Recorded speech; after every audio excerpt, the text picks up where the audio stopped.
നമസ്കാരം സുഹൃത്തുക്കളെ, നമ്മുടെ ഈ വർഷത്തെ പുതിയ സിലബസ് പ്രകാരമുള്ള ട്രയൽസ് ആൻഡ് ട്രയംഫ്സ് എന്ന ഇംഗ്ലീഷ് ടെക്സ്റ്റിലെ രണ്ടാമത്തെ ചാപ്റ്റർ വാഡിസ്വാഫ് സ്പിൽമാൻ എഴുതിയ ഇൻ ദ ആറ്റിക് എന്ന ഓർമ്മക്കുറിപ്പിൻ്റെ ഒന്നാം ഭാഗത്തിലേക്ക് ഹൃദ്യമായ സ്വാഗതം.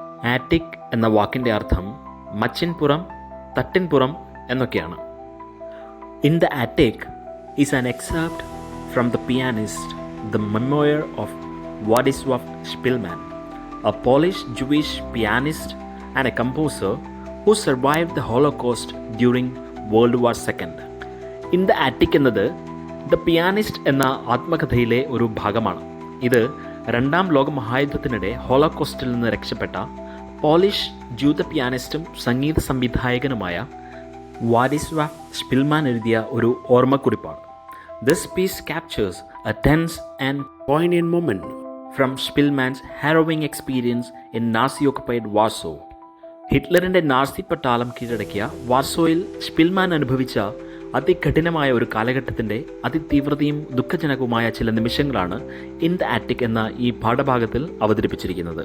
Spillman, once a celebrated musician, was forced into hiding when the Nazis began exterminating Jews in the Warsaw ghetto. ഒരു കാലത്ത് പോളണ്ടിലെ വളരെ പ്രശസ്തനായ ഒരു സംഗീത സംവിധായകനായിരുന്നു സ്പിൽമാൻ. നാസി പട്ടാളം വാർസോ ഗെറ്റോയിൽ ജൂതന്മാരെ കൊന്നൊടുക്കുവാൻ തുടങ്ങിയപ്പോൾ അദ്ദേഹം ഒളിവിൽ പോകാൻ നിർബന്ധിതനായി. After being separated from his family, who were sent to their death, he found refuge in the ruins of buildings, including the attic, isolated, starving, and constantly in fear of discovery. ഒരാളെയും ബാക്കി വയ്ക്കാതെ അദ്ദേഹത്തിൻ്റെ കുടുംബത്തെ ഒന്നടങ്കം ഹിറ്റ്ലറിൻ്റെ പട്ടാളം കൊന്നൊടുക്കിയപ്പോൾ Spillman യുദ്ധത്തിൽ തകർന്നുപോയ ഒരു കെട്ടിടത്തിൻ്റെ കുമ്പാരത്തിൽ അതിൻ്റെ ആറ്റിക്, അതിൻ്റെ മച്ചിൻപുറത്ത് തികച്ചും ഏകാന്തതയും വിശപ്പും സഹിച്ച് താനും പിടിക്കപ്പെടുമെന്നും കൊല്ലപ്പെട്ടേക്കാമെന്നുമുള്ള ഭയത്തിൽ കാലങ്ങൾ കഴിച്ചുകൂട്ടുന്നതാണ് ഈ പാഠഭാഗത്തിൻ്റെ പ്രതിപാദ്യം.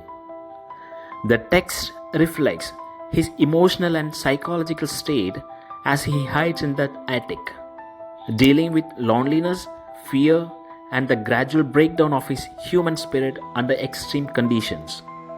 ആ മച്ചിൻപുറത്ത് ഒളിച്ചിരിക്കുന്നതിനിടെ അദ്ദേഹം അനുഭവിക്കുന്ന മാനസിക പിരിമുറുക്കങ്ങൾ, ഏകാന്തത, ഭയം എന്നിവയെ ഈ പാഠഭാഗം ആഴത്തിൽ ചിത്രീകരിച്ചിരിക്കുന്നു. The attic, cold and silent, becomes both a sanctuary and a prison.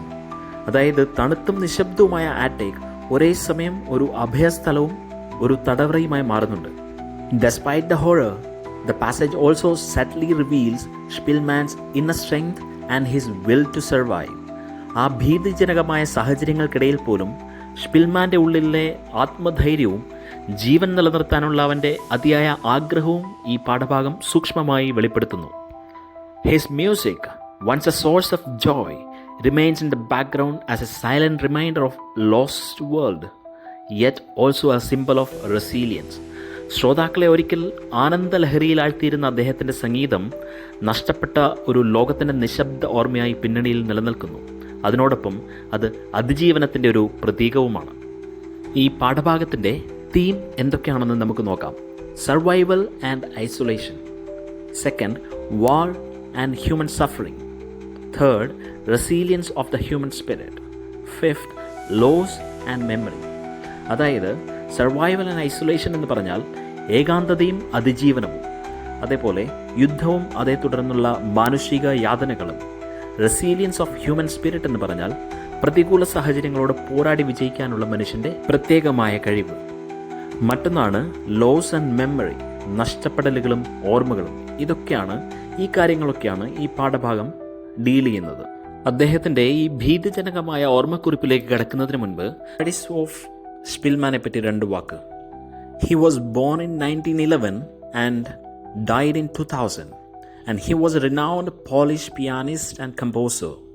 His memoir, The Pianist, was published in 1946 and gained global recognition after it was republished in 1990s. അതായത് 1990 അദ്ദേഹത്തിൻ്റെ ദ പിയാനിസ്റ്റ് എന്ന ഓർമ്മക്കുറിപ്പ് republish ചെയ്തതിന് ശേഷമാണ് അതിന് ഒരു സാർവത്രിക അംഗീകാരം ലഭിച്ചത്. It was later adapted into an academic winning film, the pianist, 2002, directed by Roman Polanski. Spielmann composed over 500 works, including piano pieces, songs, and film scores. അദ്ദേഹത്തിൻ്റെ ആത്മകഥയെ ആധാരമാക്കിക്കൊണ്ട് 2002 റോമൻ പൊലൻസ്കി ദ പിയാനിസ്റ്റ് എന്ന പേരിൽ ഒരു സിനിമ സംവിധാനം ചെയ്തിട്ടുണ്ട്. അതിന് Oscar award ലഭിക്കുകയുണ്ടായി. 500-ലധികം വർക്കുകൾ സ്പിൽമാൻ്റേതായിട്ട് ഇന്ന് നിലവിലുണ്ട്. So now let's deep dive into the attic. Let's read and reflect. Every human being deserves to be free and to live with dignity. എല്ലാ മനുഷ്യർക്കും സ്വാതന്ത്ര്യത്തോടെയും അന്തസ്സോടെയും ജീവിക്കാനുള്ള അവകാശമുണ്ട്. All people have the right to live freely and be respected as human beings. Everyone should be treated equally and fairly. These are universal human rights. But in this world we live in, millions of people are denied these basic rights. ഇത് ലോകമെമ്പാടുമുള്ള മനുഷ്യർക്ക് ഒരേപോലെ ബാധകമാണെങ്കിലും നമ്മളായിരിക്കുന്ന ഇന്നത്തെ ഈ ലോകത്തിൽ ഈ അടിസ്ഥാന അവകാശം എല്ലാവർക്കും ലഭിക്കുന്നില്ല എന്നുള്ളത് ഒരു സത്യമാണ്. These rights apply to everyone in this world, but even today, many people are not even given these rights. They are treated badly and unfairly. Władysław Szpilman, a pianist and a composer, was a Polish Jew, which means he was a person from Poland. He played the piano and created music. He followed the Jewish religion or was a part of Jewish community. He was forced to live in the ghetto, a dismal place meant for Jews alone, during the Second World War. രണ്ടാം ലോക മഹായുദ്ധ കാലഘട്ടത്തിൽ ജൂതന്മാരുടെ എല്ലാ അവകാശങ്ങളും Hitler ഇല്ലാതാക്കി. During World War II, Spielmann and other Jews were made to live in very poor and crowded area called ghetto. It was a sad and difficult place made only for Jewish people, and they were not allowed to live anywhere else.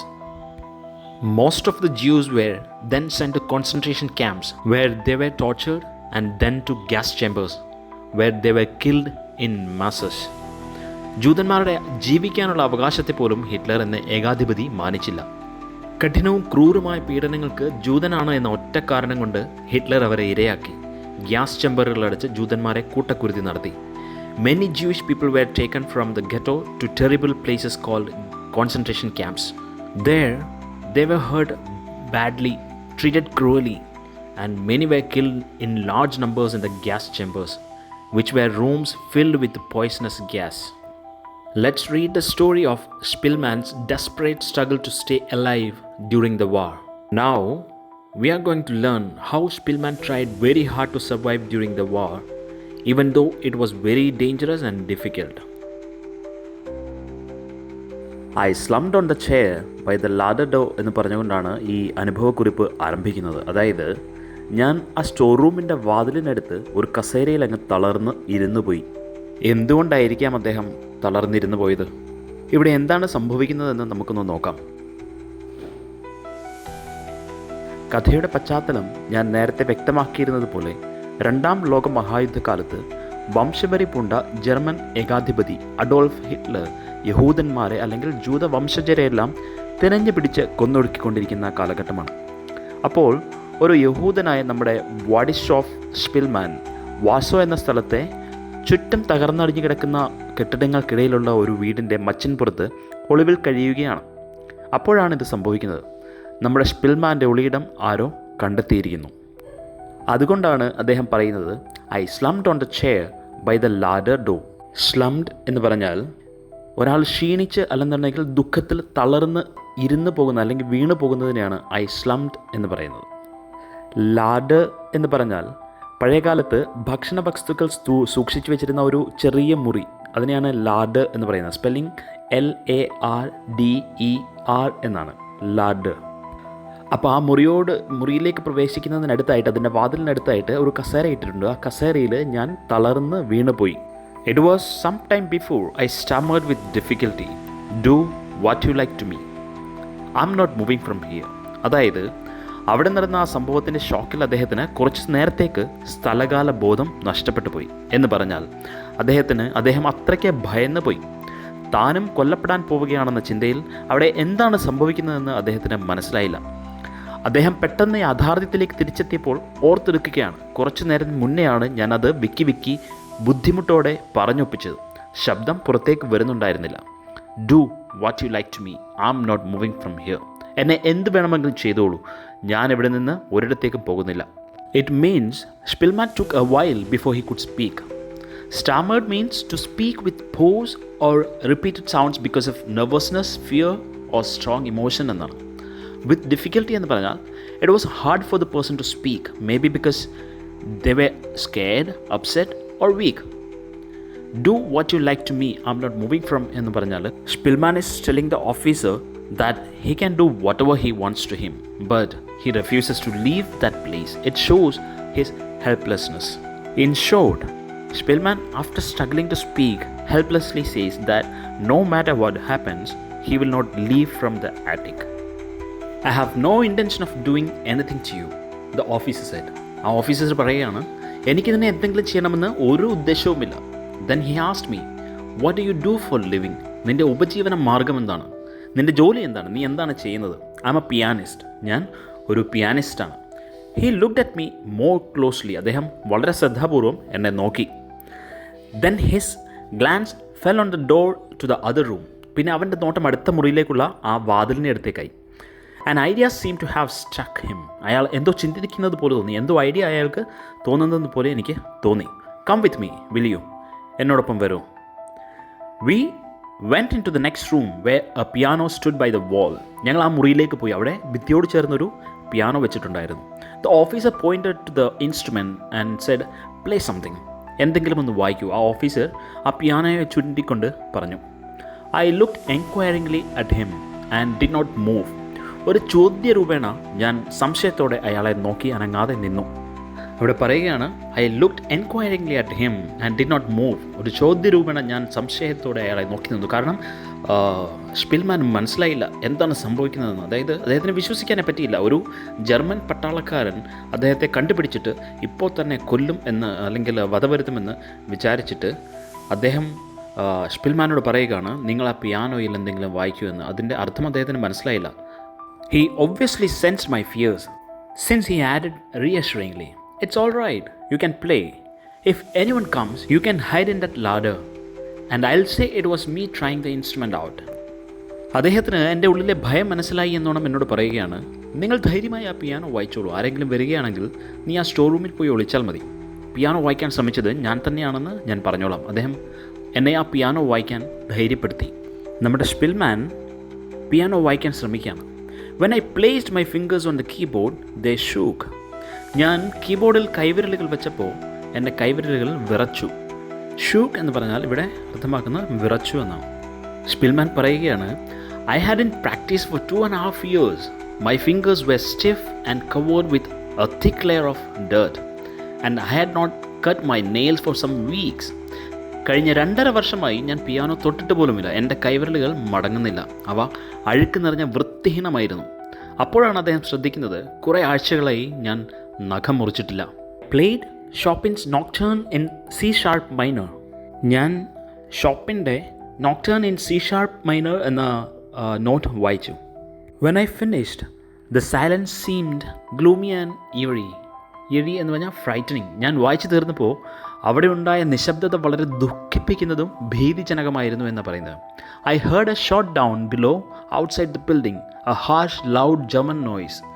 ഞാൻ ഒളിച്ചിരിക്കുന്ന ആ കെട്ടിടത്തിന് പുറത്ത് താഴെ ചെവിക്കല്ല് തകരുമാർ ഉച്ചത്തിൽ ഒരു German തോക്കിൻ്റെ ശബ്ദം ഞാൻ കേട്ടു. The officer looked at me and in silence. ആ ഓഫീസർ നിശബ്ദതയോടെ എന്നെ ഒന്ന് നോക്കി. After a while he sighed and muttered, all the same you shouldn't stay here. I'll take you out of the city, a village. You should be safer there. അല്പസമയത്തിന് ശേഷം അദ്ദേഹം ഒരു ദീർഘനിശ്വാസത്തോടെ എന്നോട് പറഞ്ഞു, എന്തായാലും നീ ഇവിടെ തുടരരുത്. ഞാൻ നിന്നെ നഗരത്തിന് പുറത്തുള്ള ഒരു ഗ്രാമത്തിലേക്ക് കൊണ്ടുപോകാം. നീ അവിടെ കൂടുതൽ സുരക്ഷിതനായിരിക്കും. I shook my head. I can't leave this place, I said firmly. ഞാൻ വിസമ്മതം അറിയിക്കും വിധം തലകുലുക്കി.